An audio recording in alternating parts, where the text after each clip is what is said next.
안녕하세요, 여러분. 오늘 여러분들과 함께 예레미야 15장 10절에서부터 내용을 살펴보도록 하겠습니다. 오늘의 제목을 굳이 붙이라라고 하면 예레미야의 불평 그리고 하나님의 대답입니다. 예레미야가 불평합니다. 이제 예레미야도 한계에 이른 거죠. 너무 힘든 거죠. 그래서 하나님께 따집니다. 그러면 하나님이 예레미야를 어떻게 하셨을까요? 하나님이 예레미야를 달래셨을까요? 복을 주셨을까요? 혼내셨을까요? 어떻게 하셨을까요? 오늘 그 내용입니다. 자, 15장 10절 살펴보겠습니다. 여러분 궁금하지 않습니까? 자, 본문을 하나하나 살펴보면서 실제적인 상황을 제가 여러분들에게 설명을 드리겠습니다. 15장 10절 내게 재앙이로다. 나의 어머니여, 어머니께서 나를 온 세계와 다투는 자와 싸우는 자를 만날 자로 낳으셨도다. 라고 자기 어머니한테 이제 하소연하듯이 간접적으로 이야기를 하는 겁니다. 내가 꾸어주지도 아니하였고 사람이 내게 꾸이지도 아니하였건만은 다 나를 저주하는도다. 내가 어디 가서 돈을 빌렸냐라는 거예요. 사람들한테 신세를 졌냐라는 거예요. 내가 잘못했냐라는 거예요. 근데 사람들이 다 나를 뭐라고 한대. 예레미야가 이제 너무 억울한 건 거예요. 이제 간접적으로 이야기를 하니까 나의 어머니여라고 말했지만 여호와가 등장하세요. 11절 여호와께서 이르시되 내가 진실로 너를 강하게 할 것이요 너에게 복을 받게 할 것이며 내가 진실로 내 원수와 재앙과 환난의 때에 내게 간구하게 하리라.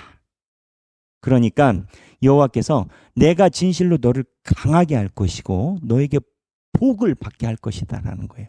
그리고 지금 너를 그렇게 억울하게 하는 사람들이 너한테 와서 손을 빌면서 예레미야 선지자님 도와주셔야 될 것 같아요. 하나님께 기도 좀 해주세요. 내가 너무 힘들어요. 이렇게 말하는 때가 온다라는 거예요. 그러면서 12절에 누가 능히 곧 북방의 철과 놋을 꺾으리요. 13절 그러나 내 모든 죄로 말미암아 내 국경 안에 모든 재산과 보물로 값 없이 탈취를 당하게 할 것이며 내 원수와 함께 내가 알지 못하는 땅에 이르게 하리니 이는 나의 진노의 맹렬한 불이 너희를 사르려 함이라 라고 이렇게 나와요.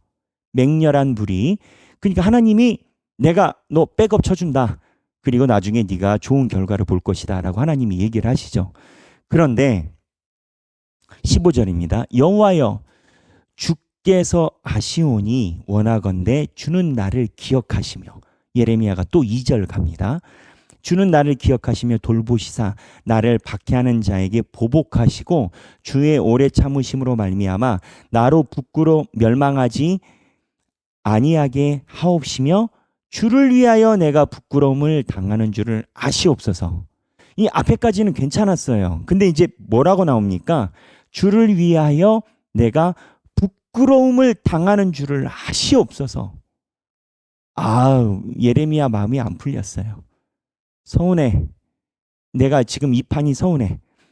16절 만군의 하나님 여호와시여 나는 주의 이름으로 일컬음을 받는 자라.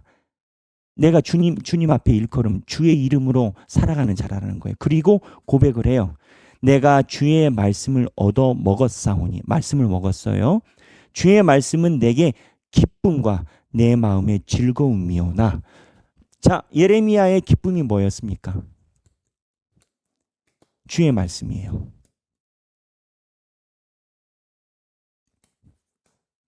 그러니까 여러분 하나님의 선지자나 하나님의 음성을 듣는 자는 한 명도 말씀에서 어긋난 자가 없어요.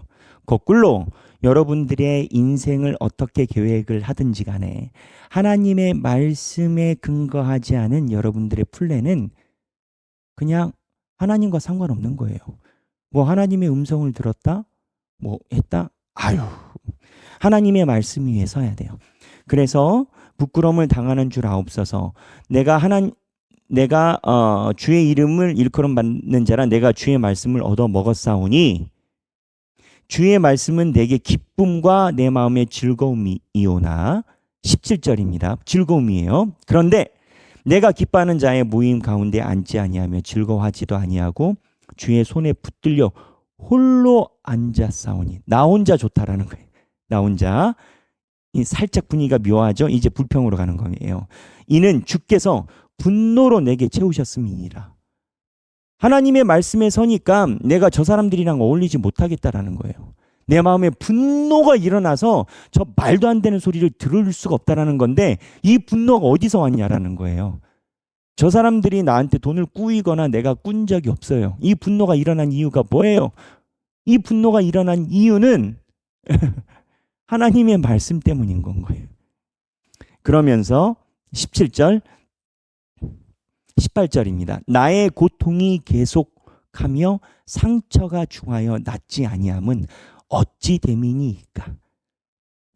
그러니까는 이 말씀이 기쁨이 있는데 고통이 있대요. 그 고통이 뭐냐? 하나님의 말씀대로 살아가려니까 힘들다라는 거예요. 분노가 일어난다. 그래서 저들 회중에 들어갈 생각이 안 난다는 거예요. 근데 이러고 나서 이 상황이 계속 지속이 되니까 내 상처가 중하여 안 나. 그래서 이 상처가 뭘까요? 그냥 인간적인 고뇌인 거죠. 인간적인 괴로움인 거죠. 내가 하나님의 말씀대로 살아가니까 친구들이 없어. 왜? 저들이랑 이야기를 하면 쟤네들이 내뱉는 말 때문에 내 마음에 화가 막 일어나.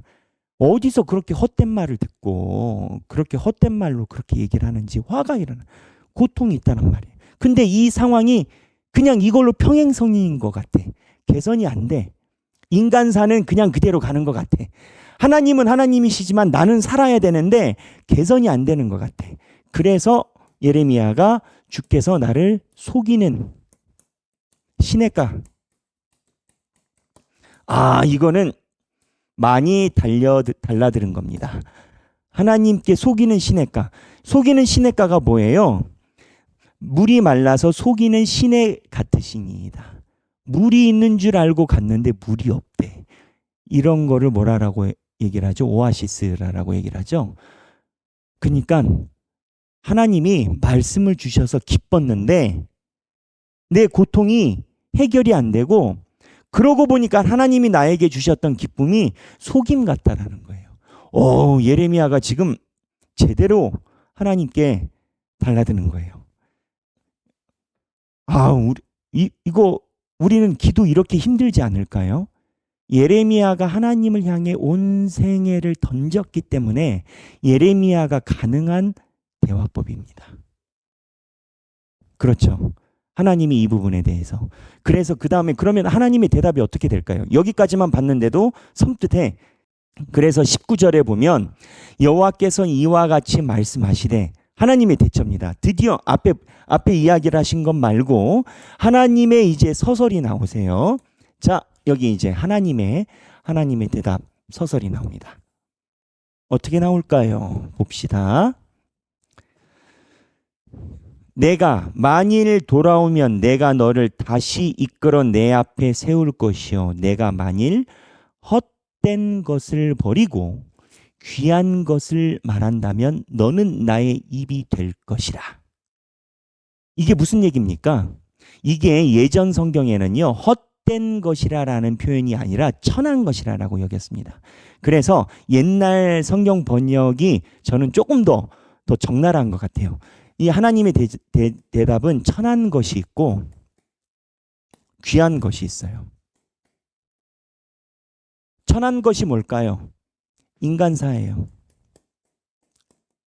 귀한 것이 뭐예요? 하나님의 말씀이에요. 무슨 얘기냐? 야, 너 인간사 천한 것 때문에 지금 나한테 이렇게 달라들어? 네가 선택해. 인간사의 눈높이로 살아갈 것인가? 귀한 하나님의 말씀인 내 말대로 살아갈 것인가? 이제 하나님이 이제 정면 돌파. 직언. 요즘 표현으로 노바꾼 것인 거죠. 야, 그래. 내가 너 말씀에 있어 내가 기쁨 줬어. 응? 주변에 있는 사람들 만나면 사람들이 널 지적하고 따르지도 않고 대적이 된대. 그래. 지금이 망조니까 원래 그래. 근데 내가 속이는 시냇가 같다고?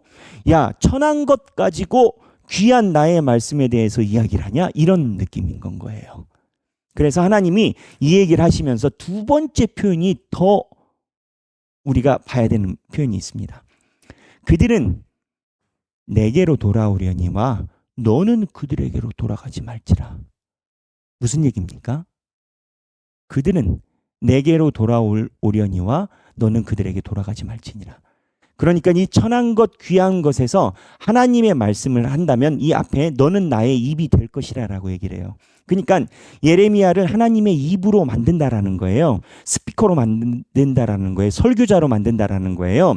그런데 하나님이 계속 말씀을 부어주시니까 그 말씀 자체에서 권능이 있겠죠. 하나님이 가만히 계시겠어요. 찔림을 주든 뭘 주든 하여튼 뭐가 예레미야가 말할 때 일어나겠죠.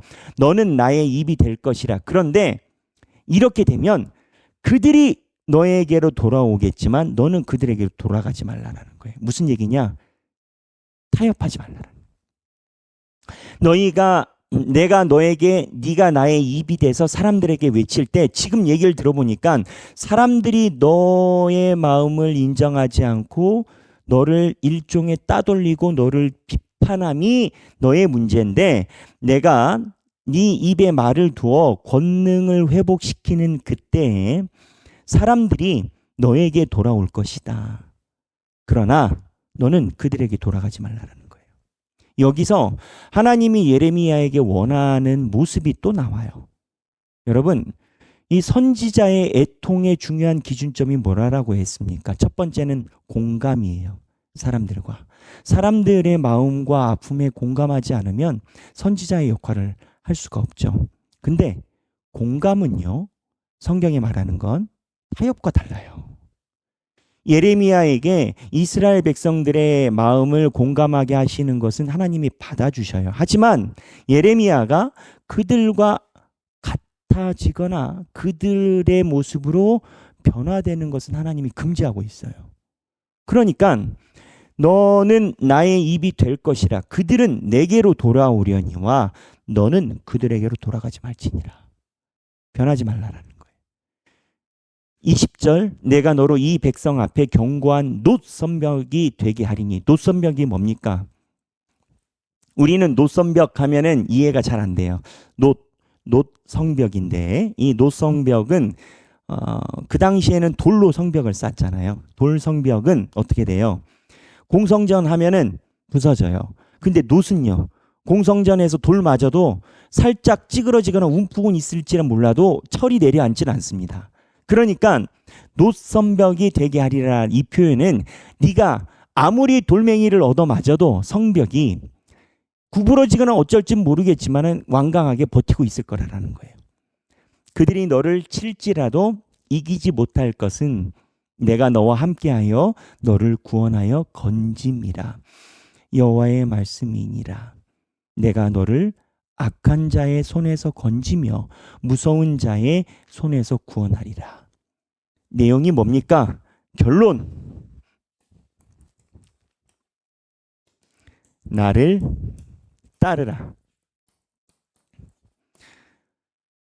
예레미야가 하나님께 불평을 했어요. 하나님의 대답이 뭐예요? 하나님이 초반에는 조금 위로해 주시는 느낌이 있었으나 예레미야가 심중에 정말 고심을 이야기를 하니까 하나님의 해법은 뭐냐? 야, 너 따라, 나 따라. 이게 하나님의 대답이에요.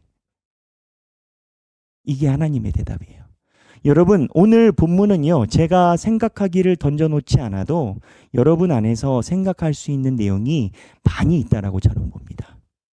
오늘 본문 제가 말씀드린 걸 보고 여러 번 읽어보세요. 10절에서부터 21절까지입니다. 여러 번 읽어보면 그 안에서 하나님께서 여러분들에게 주시는 메시지가 있어요. 가끔 이제 뭐 많지는 않지만 성경은 안 보고 제 강의만 보시는 경우가 있을 것 같아요. 왜냐하면 사람이라는 게 그런 게 있을 수 있지 않습니까? 여러분, 제 강의는 중요한 게 아니에요. 성경 말씀을 여러분들이 보게 하는데 제 강의가 보조적 역할이 있는 거지 제 강의가 중요한 게 아니에요. 그러니까 오늘 15장 10절에서부터 21절까지의 내용을 여러 번 제가 말씀드린 거를 연상하면서 상상하면서 읽어보시고 그 마음에서 고스란히 느껴지는 여러분들의 마음을 나누시면 좋겠습니다. 오늘 15장 10절에서 21절입니다. 행복한 성경 읽기 되시길 바랍니다. 감사합니다.